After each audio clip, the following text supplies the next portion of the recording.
And welcome back. This is going to be part 2 of ancient Egypt, and we left off talking about some of the architectural features of the Old Kingdom, and now we're going to take a look at sculpture and pay particular attention to the sculpture of KHAFRE here. It is massive compared to the previous sculptures we've seen, such as Gudea of Lagash or the Woman of Elendorf. The sculpture is 5.5 feet tall. It is over life size. You'll notice the god Horus behind the king's head there in the image at the right-hand side of the screen. And the god has outstretched wings, kind of protecting the king or pharaoh. And this lends itself to the association we have between the god and the king. There's a lineage that is present here.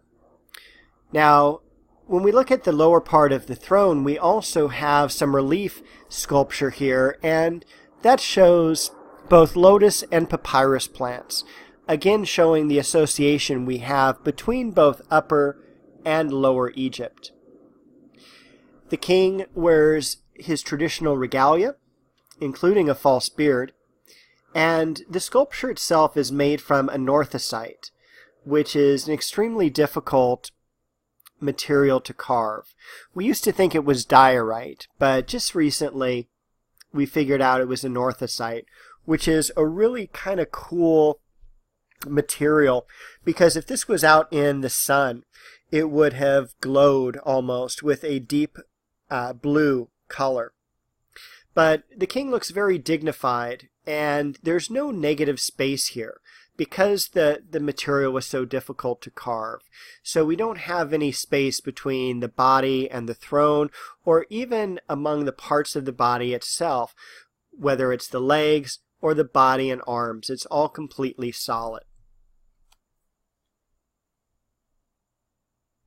Now, heir to KHAFRE's throne is going to be MENKAURE, and he also has one of the 3 great pyramids. What's exciting about this sculpture is we have a little bit of emotion shown, and we won't see that till the very end of the Egyptian civilization with Akhenaten. But we also have an indication of movement, where we have both the king and the queen with one foot in front of the other. And so instead of a very solid sculpture, we're trying to create, or at least the Egyptians are trying to create, a little bit of dynamism here. Now, that's definitely not going to be perfected until later on during the Greek civilizations. Again, they're created within the Egyptian ideal, and once again, there is no negative space seen here. And some argue that the sculpture wasn't completely carved yet, but because the material is so difficult to carve, it wouldn't be uncommon for them just to leave it. Now, Pepe II and his mother is, again, one of those great sculptures. It's much smaller than the previous ones that we saw. For instance, the sculpture of KHAFRE is 5.5 feet. This one is only about 16 inches, not even 1.5 feet tall, and it's made out of alabaster. What's great about Pepe II and his mother is that it looks very much like a Madonna and Child painting here. The child wears the royal headdress and kilt, and really the sculpture pays homage to the queen, who is acting as regent until her son is old enough to take over the throne. And here we do have some negative space. Particularly, we can see that between the arm and the body here, as well as the legs and the throne.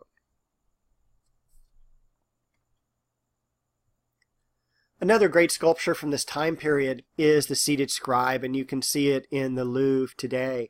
It is not at all the ideal that we have of how the king or pharaoh is presented as being perfect. Here it's much more humanistic. It is a kind of a middle-aged, slightly overweight person. It is a smaller sculpture. It's definitely not life-sized, but it is quite fantastic. Originally, there would have been a pen in his right hand, or some type of writing utensil, and we can still see the papyrus scroll in his left. This person would have been very educated. In fact, we know who this person is. It's a government official named Kai, K-A-I. And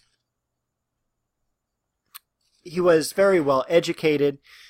When we look at the sculpture from the right-hand side here, we can definitely see how the eyes make him look alive, and that is really quite unique.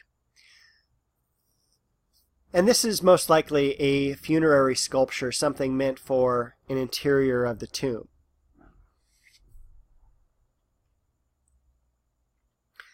Our final work of the Old Kingdom is Tai watching a hippopotamus hunt. And this is located on one of the interior walls of a mastaba. And this gentleman is a government official. And it's really showing him during an official duty, which is killing hippopotamus, basically protecting the crops. And also we have the god Seth, who is the god of darkness, and he would many times disguise himself as a hippopotamus. Now, I didn't tell you back when we talked about the Palette of King Narmer, Narmer had been killed by a hippopotamus. That was the end of his life, unfortunately. Now we're going to move on to the Middle Kingdom. And here we have some really great jewelry, something we really haven't seen before, and something that's incredibly aesthetically pleasing. This is the pictorial of Senusret II, and I'll show you a close-up of this here. And again, it's incredibly beautiful. We have two falcons, Horus, perched on either side, and above their heads are two coiled cobras, the symbol of Ra, or the sun god. Each of the cobras wear an ankh, which is the symbol of life. And we also have a cartouche, an oval formed by a loop of rope in the center. And inside here is a symbol of Ra and a scarab along with Senusret's name in hieroglyphics. A kneeling male in the lower center holds palm branches.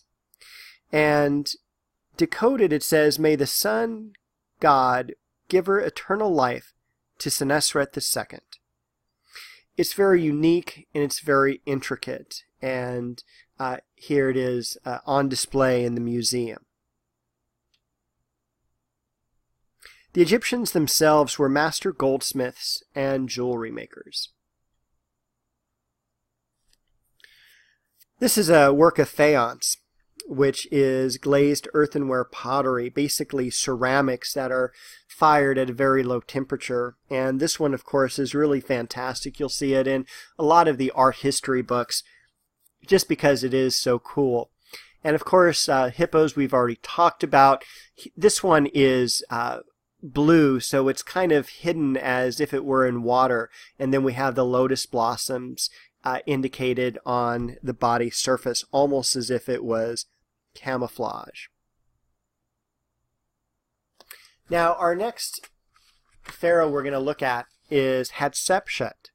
And this is one of the female pharaohs. And we see her here as a sphinx, but she is also shown most commonly here very much in the male guise as the ruler.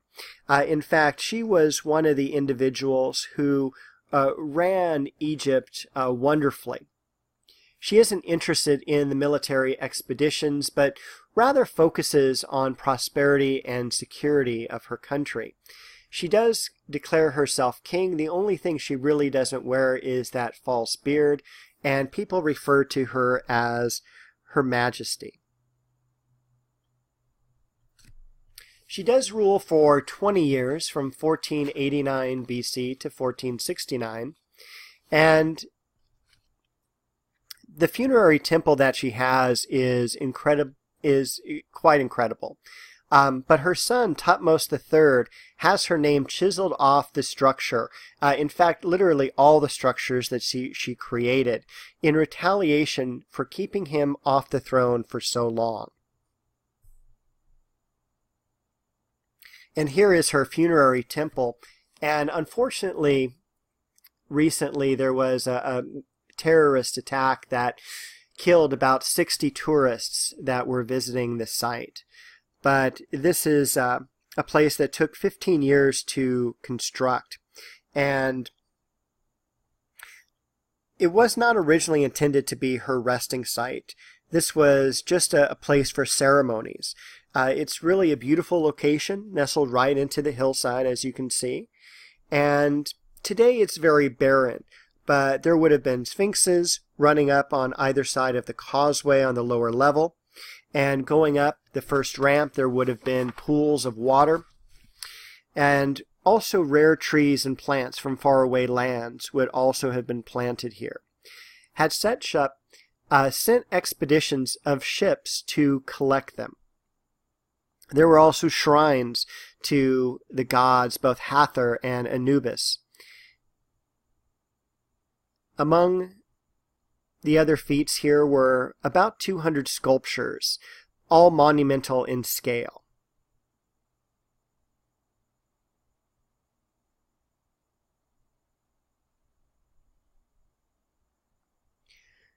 And then we're going to take a look at the New Kingdom. Now, we have a lot of changes to the Egyptian civilization during this time. Basically, after this time period, we're going to see that the Egyptian civilization is in decline until it is conquered by Alexander the Great in 332 BC. But what happens during the New Kingdom is that the capital of Egypt changes to the city of Thebes because of this gentleman here, Akhenaten. He also changes the religion of Egypt from a polytheistic culture to one that is monotheistic.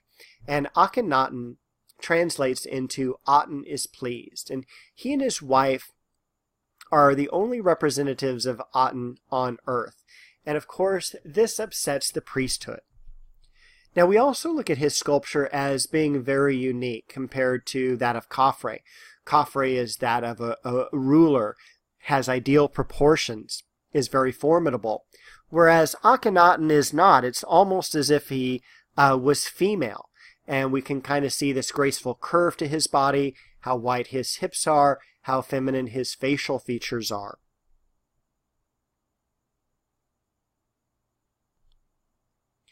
And this is also a time where we have, again, emotion seen, where he and his wife are caring for their 3 children.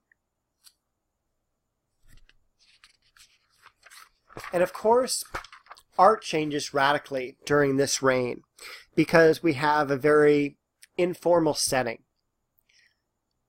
Again, we have figures, though, that have swollen bellies or elongated skulls, thin arms, and there's a lot of argument as to if there was something medically wrong with this strain of the family.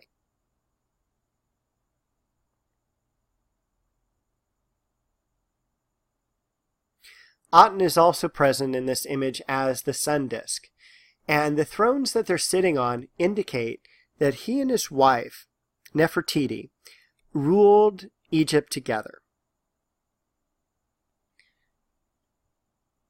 Now, the queen's portrait bust here is one of the most beautiful works, and we're going to go ahead and discuss that in part 3 of this video.